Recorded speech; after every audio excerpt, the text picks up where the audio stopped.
I, 22, female, have a half sister, Leah, 7, female, and she's my mom's daughter with my ex-stepdad. It sounds complicated, I know, but let me explain. So, my mother had me when she was 22 with her boyfriend at the time, and they were really young, so she hadn't been married to my biological father. She had wanted to keep the baby, but my bio dad was not ready to take on the responsibilities of a father.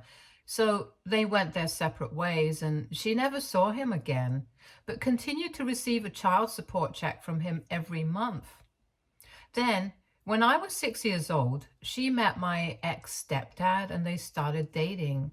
He didn't have a problem with me, thankfully, and even got along really well with me. So within 3 years of dating, they got married and we were a happy family for a really long time. Now that this is out of the way, I will be referring to my ex-stepdad as my dad for the purpose of this post because honestly, that's what I have always referred to him as since my biological father has never been in the picture. He's done more for me than my own mother. So he's as good as my father, even if we are not related by blood. I just didn't want there to be any confusion, so I cleared it up in the beginning.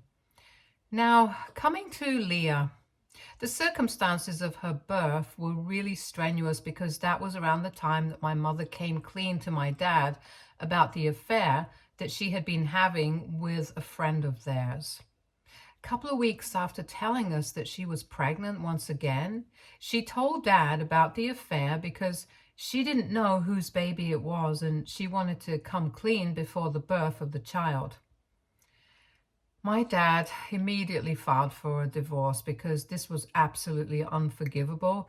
And even though I was shattered about it, the time that these things were happening, I decided to choose my father's side and lived with him until I went away to college. After I found out about the affair and the reason that they were getting divorced, I did not have any contact with my mother for a good 4 years.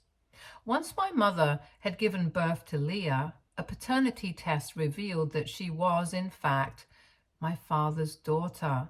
And then the custody battle got even more serious. My mother wanted full custody and so did my father, so it was very difficult for them to come to the same conclusion.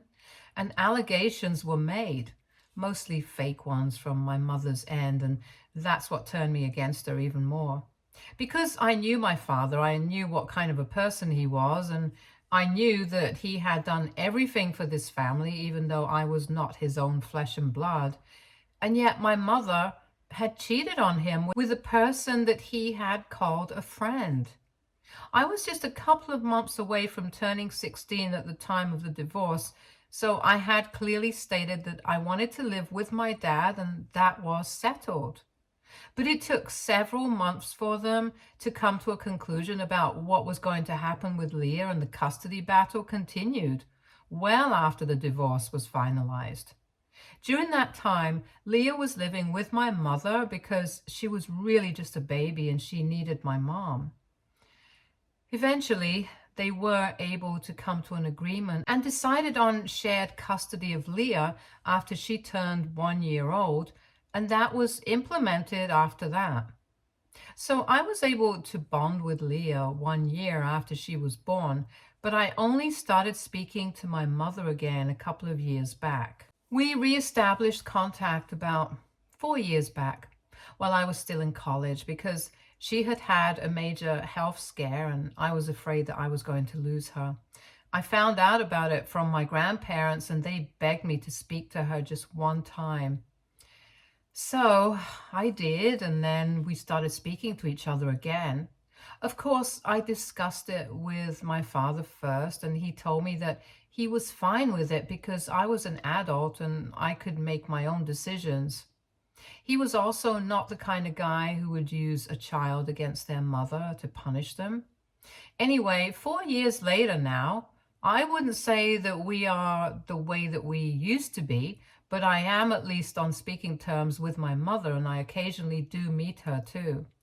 I graduated last year and I got a job soon after, so I've been living in an apartment that I share with my roommate and friend from college since then. Last week, my mom dropped Leah off at my place and said that she was going to go out on a date after a really long time. And unfortunately, her sitter had bailed at the very last minute because the woman was out sick. My grandparents were not in town, and my dad was away on a business trip as well. So he couldn't take care of her either. And she told me not to mention any of this to him because she didn't want him to know that she was going out on a date. And the story checked out, so I did not find anything suspicious. She told me that she expected me to take care of Leah for a couple of hours and that she would be back by night to pick her up. I agreed to it because I thought it would be a matter of just a couple of hours. So I was fine with it. Leah and I watched some TV for a while, and then I made her dinner, after which she fell asleep. It was around 9 at the time, and I waited for about 2 more hours before finally calling my mother up to ask where she was, because it was getting really late and I had work the next day. But when I called her, it went straight to voicemail. I started panicking, so I called her a couple more times. She finally picked up on the 5th phone call and told me that I needed to stop spamming her. And when I asked her where she was, she told me that she was going off on her honeymoon because apparently she had secretly gotten married to her boyfriend a couple of weeks back. And now she wanted to enjoy herself for a bit. I was speechless because that was not the reply that I had been expecting. I just thought that she had been caught up in traffic or something. When I recovered my senses, I instantly told her that she couldn't do this because I couldn't take care of Leah all on my own. And from what I knew, Dad wouldn't be back from his business trip for another 5 days.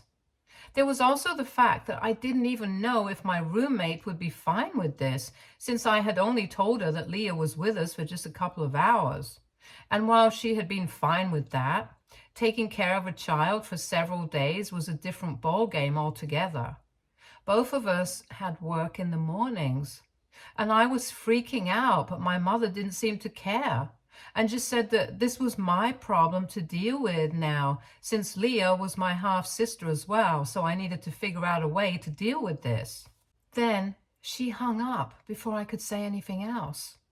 And after I tried to call a couple more times, I realized that she had probably muted me because it just kept ringing. I started losing my mind at that point, but I had to keep it quiet because both Leah and my roommate were asleep, and I had no idea what to do. Leah was on summer break, so it wasn't even like I could drop her off at school or something. On top of that, I didn't even have the phone numbers or even the resources to arrange for a babysitter, and I just had no idea what to do. So I called my dad up and told him everything. According to Leah's custody arrangement, my dad had her for half of the month and my mother for the other half, so this was my mom's turn to take care of her. But she had bailed and had put me in a really difficult position. Not just me, but also my father, because this business trip was really important for him and he couldn't come back for a while until he had dealt with everything.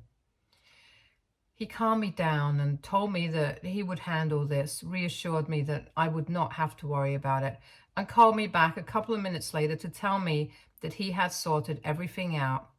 He had spoken to a friend of his and had arranged for a babysitter who would watch Leah for the next couple of days while we were out at work. When he told me that I could finally breathe a sigh of relief because now all I had to do was tell my roommate about the situation, and she was a really good friend of mine, so I was sure that she would understand. The next morning, before I left for work, the sitter showed up and I was incredibly relieved because she seemed like a professional and I knew that my sister would be in safe hands. I also spoke to my roommate the next morning, and just as I had expected, she could understand what was going on and was fine with this arrangement. I thought everything had been sorted out, but later during the day, while I was at work, I received a phone call from my mother. And just like she had not answered my calls the previous night, I decided to ignore her as well because I was incredibly pissed off at what she had pulled. But she just kept calling me again and again. So I finally answered, and she started freaking out at me instantly. She kept yelling at me, and I was able to understand that apparently my dad had called her and told her that what she had done was absolutely unacceptable. And now he would be filing for full custody once again. And this time he was going to make sure that he left no stone unturned to ensure that Leah stayed with him full time. He had apparently told her that she would be lucky if she was even able to get visitation rights. And she was yelling at me for all of this because she had given me very specific instructions not to bother my father with any of this because he was away on an important work trip and he did not want to be disturbed. She knew that. And yet, in spite of that, I have done exactly what she had asked me not to. And now she was going to get screwed over because of what I had done. She was pretty much hysterical and told me that not only had I ruined her honeymoon by pulling off this and getting her in trouble, but I had also ruined any chances of us being able to fix our relationship. Because this was absolutely unacceptable, since she thought that I tattled to my father about her. I didn't like the way she was yelling at me because, as far as I was concerned, none of this was my fault. She had been extremely inconsiderate and had just pawned her daughter off on me because she was too lazy of a mother to think about her children and only cared about herself and her enjoyment. So we got into a fight, and I told her that after the way she had started yelling at me and blaming me for the consequences of her own actions, I was sure that my dad was going to get custody, and that seemed to get her even more riled up, and she cussed at me for a bit and then hung up. I thought that that would be the end of it and even blocked her because I was really pissed. But in the evening, she called me up once again from her husband's phone. But it was not to yell at me, but to apologize and practically beg me to fix this situation. When I heard her voice on the other end, I was about to hang up, but she begged me to at least hear her out and decided to give it a chance against my will. And she told me that she had just wanted some time to herself because taking care of a child along with working was really exhausting. And she didn't get a moment to herself, especially since Leah was now on summer break. She told me that she didn't expect me to understand it or even forgive her because she really should have spoken to me and made sure that I was okay with this arrangement, but she had been scared that I would say no, and then she would not have anybody to rely on. Her usual sitter was sick, and she couldn't trust anybody else with her daughter, which is why she had chosen me. And then she explained that the reason she hadn't told me anything about her secret boyfriend or about her marriage for so long was because she was afraid that I would stop speaking to her once again, just like I had back when she was getting divorced, and she did not want to lose me once more. She was wrong, but she just wanted me to help her out one last time, because if there was anybody who could talk to my dad and fix this, it was me. But at the time, I was still very pissed off, so I said that she probably deserves to lose both me and Leah because of her behavior, and told her there was nothing that I could do to help her out. Then I hung up and blocked that number as well. Since then, I have been receiving messages from fake accounts on social media with my mom telling me that what I'm doing is not right and that the statement that I made about her deserving to lose both her daughters was really incredibly hurtful. And I thought about it, and I do feel kind of bad. However, given the circumstances, I also do think that she's making this way harder than it needs to be. I'm feeling a bit conflicted right now, so I'm here to ask for any help or advice. So AITA for telling my mother that she deserves to lose her daughters because of the way that she has been behaving. Update 1. Hi, thank you so much, you guys, for all the advice in the comments. So I realized that the more that I think about the situation, the worse I'm going to feel about it. So I decided not to think about it at all. I had already blocked my mother, and she had no way of reaching out to me other than making several accounts on social media. I decided to block a couple of accounts that she had made and then decided not to open any new messages from anyone that I didn't already know. That way, I can keep my mind off of things. I also spoke to my dad about what he was doing regarding the custody situation, and he told me that he had made up his mind about it and there was no changing it. So I told him that I actually think it's the right thing to do because my mother has made sufficiently clear several times that she couldn't care less about the well-being of her children. And to her, the only thing that matters is whether she herself is happy or not. We can go take a hike for all we want. And after speaking to my dad about this, I also got to find out a lot of other things that I did not know before. Like, it's not just this particular one-off incident that has forced him to make this decision about filing for full custody. He had apparently been considering it for a really long time because a couple of months back, he found out from Leah that she had been left with the sitter for most days because her mother would just be out all the time. When confronted about it, my mother said that she was busy with work, but now he thinks that it was probably her boyfriend that she was busy with and not work. There were other reasons as well, like how the school that she went to had informed him that they had noticed that in the past couple of months where Leah would regularly attend school in the first half of the month, but there would be several unexplained absences in the second half, and they wanted to make sure that everything was right at home. Leah had explained that she and her mother occasionally slept in because my mom gets too lazy to take her to school on some days, and it had been fine initially, but I don't think that skipping school for almost 5 or 6 days in 2 weeks is fine. Even after all of this, my father had been willing to look past what my mother was doing just because Leah seemed to be happy with this arrangement so far. But now, my dad also had to think about the future and about some sense of stability in Leah's life because he did not want her growing up thinking that whatever my mother was doing was right. And I am completely on his side. She used to be a really proactive mother when I was little, but I guess age really does change you.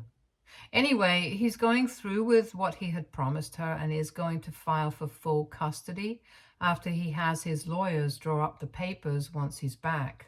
Update 2. Hi, so my dad finally returned from his business trip today and picked up Leah in the morning. She was very happy to see him, but she was kind of upset that she was going to have to leave because apparently she really enjoyed living with me and my roommate. Both of us were really happy that she had enjoyed spending time with us, and we have been considering having her over more often because this was really not as difficult as I had thought it would be. And even my roommate seems to like Leah a lot. She really brightens up the house. Anyway, now that my dad's back, he's going to file for full custody with his lawyer. He wanted to be there in person when he did that because he wanted to go over the paperwork personally to answer you guys who are asking why he didn't just get his lawyer to do it for him while he was away. I haven't heard from my mother yet. There has been absolute silence from her end after I started ignoring all the messages that she was sending from all those fake profiles. I guess she realized that talking to me was pointless because I was not going to side with her. Also, a lot of you guys were speculating if the person that she is married to currently and has been with for the past couple of months is the same person that she had cheated on my dad with. And no, to answer that, it's not him. The guy that she had an affair with earlier had left the country a year after my parents' divorce. So this has got to be a different person. Anyway, it's really none of my business who she's married to, and my dad wouldn't care about it either. But now he is worried because if he doesn't succeed in getting full custody of Leah, this person might become a part of her life as well. So it's imperative for him to know what kind of a person she's been involved with. But that's something that he's not going to worry about since now the legal proceedings have not even started yet. And I personally really think that he stands a strong chance to get full custody. So yeah, fingers crossed. Update 3. Hello. A couple of days have passed since my last update, and my mother probably came back yesterday because she showed up at my place, and from the looks of it, She had taken a cab right from the airport as soon as she had landed. I could see through the peephole that she also had another man standing beside her when she rang the doorbell, and I could barely recognize him. Of course, I told her to go away almost immediately because, first of all, it was the weekend and I really wanted to relax after working hard the entire week, and I did not want to waste my time arguing with her. Secondly, there was literally nothing that she could say or do to make me change my mind about speaking to my father and get him to back down from filing for full custody. You screw up, you face the consequences. That's just how it goes. And most importantly, my roommate was at home and she had been out drinking the previous night, so she was nursing a terrible migraine and a hangover. I did not want to bother her with any loud interactions with my mother. So I told my mom to go away, but obviously she did not. She ordered me to open up and took a tone with me that can only be described as commanding. I was really taken aback because the last time that I had spoken to her, she was bugging me to take her side, but now she had pulled a full 180. I told her that I would call the cops if she argued with me any further, and that would not be nice for her. But once again, she used the same tone with me and said that she was not here to play around, and if I did not open the door, then she would have her husband break it down. And that wouldn't be nice. At that point, I started finding things really weird, so I took out my phone to call the police, but it was right then that her husband probably started slamming his body against the door. So I had to back up, and I was really shocked that this was even happening. I got really nervous and my hands started shaking, and eventually the door gave out because I live in a really old building and the doors have never really been the strongest part of the structure. Besides, her husband seemed to be quite a heavy man, so it was not so big of a surprise that he was able to break open the door. By the time he entered, the wood had splintered and the door was hanging off of one of the hinges. Trust me when I say this, I had never been more scared in my entire life than I was in that moment. In the meantime, my roommate had heard the door being hit repeatedly, had rushed out of her room and was about to tell her to call the cops when the door gave out and my mother and her husband entered the room. I still had my phone in my hand and my roommate was about to get hers, but my mother was quicker than both of us and we were in shock and were really scared. So she took advantage of that and grabbed my phone from my hand and stopped my roommate from going back inside her room to get her phone by standing in the doorway. She instructed my roommate to leave the apartment for a while because she wanted to speak to me in person. But my roommate stood her ground and said that she was not going anywhere, and whatever it is that my mother had to say, she could say to both of us. I could tell that she was just as scared as I was, but I'm really grateful to her that she stood by me and didn't leave me alone with the two of them, because I'm pretty sure that they're both psychopaths, and there's something seriously wrong with both of them. Anyway, once we were both seated, she turned to me and said that she had tried things the nice way, but it had clearly not worked, and now she had no other option but to intimidate me into taking her side. She said that she wanted me to call up my dad right in front of her and tell him that if he did not take back his petition for full custody, then I would never speak to him again and really sell it to him until he agreed to back off. It was an incredibly stupid plan, but I guess my mother was just desperate. So she wasn't thinking straight. There were a million loopholes, like even if I did call him up and convince him, I could just go back on my word later and explain the situation to him, and she would be back to square one. But at that moment, my only priority was to get my phone back, so I played along and I said yes. So she handed me my phone with my dad's number dialed. As soon as my dad picked it up, I immediately told him to call the cops and send them to my place because my mother was literally actually holding me hostage, and my mother quickly snatched the phone back from me. And then she went ballistic. She started shaking me by the shoulders and cursing at me. I honestly expected her to start frothing at the mouth. She was acting that feral and crazy. Thankfully, I guess her husband came to his senses and said that if I had instructed my dad to call the cops, then they would show up at any moment and it would be better for them to leave. She didn't bother to listen to him, so he literally abandoned her and made a run for it. So much for their marriage vows. But even after he had left, she continued to fight with me and eventually just started crying when she heard my dad show up with the cops at the door. After that, we had them arrested, and I'm certain that she just ensured that she wouldn't be getting custody of Leah anymore. Once she was taken away by the cops, my dad made us pack all the important things in the apartment and took me and my roommate to his own house, and that's where we are right now. My mother and her husband are probably going to get charged for what they did, and I'm really happy about it. My roommate and I are also going to start looking for a new apartment, but until then, my dad has opened up his home to us, and we are really grateful for it. I also get to spend a lot of time with Leah, so that's nice. Now, I'm just hoping that my mother and her husband get punished for what they did, because it was a really traumatic experience for both me and my roommate. I felt especially worse for her because this was my family drama that she got involved in. But I'm also thankful for her because I don't know what might have happened had she not been there in the apartment with me that day. Update 4. Hi, so this update is coming almost 2 months after my last. I've been busy for the past 2 months, so I do apologize for the delay.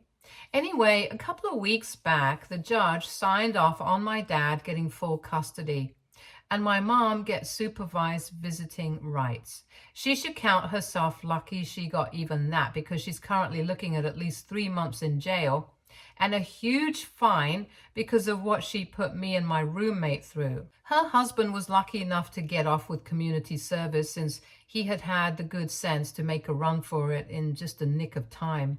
Anyway, I'm just happy today. I won't have to interact with my mother anytime soon, and I'm very relieved that this is all over now. I also moved out of my dad's house a couple of weeks after I posted my last update, since my roommate and I were able to find a new apartment in a much nicer neighborhood. A lot of you had questions about why none of our neighbors in the apartment building had made any phone calls to the police if they had heard the door being broken down or even any loud noises at all. Nobody even bothered to check out what was going on. And well, it's just that we lived in a pretty dangerous and terrible neighborhood. The rent was crazy affordable and we were just being cheap, which is why we had made that decision. But after that incident, we realized that we would much rather spend a little more money and live in a nicer neighborhood with people who would at least have our backs and call the police in case something went wrong. In our previous neighborhood, things like this were not a rare occurrence and there was barely any security. So people mostly just thought that it was better to mind their own business because they didn't want to get caught up in anything dangerous, which is why I can't understand why they did not bother to check up on us or call the police. Anyway, my roommate and I live in a much better place now, and I have made sure that I have cut ties with anybody who still had contact with my mother after that particular incident, including my grandparents. I want nothing to do with anybody who thinks that what she did was right. But as of now, we are all happy and healthy and safe, and that's what matters. Stay tuned for more stories from our girl relationships.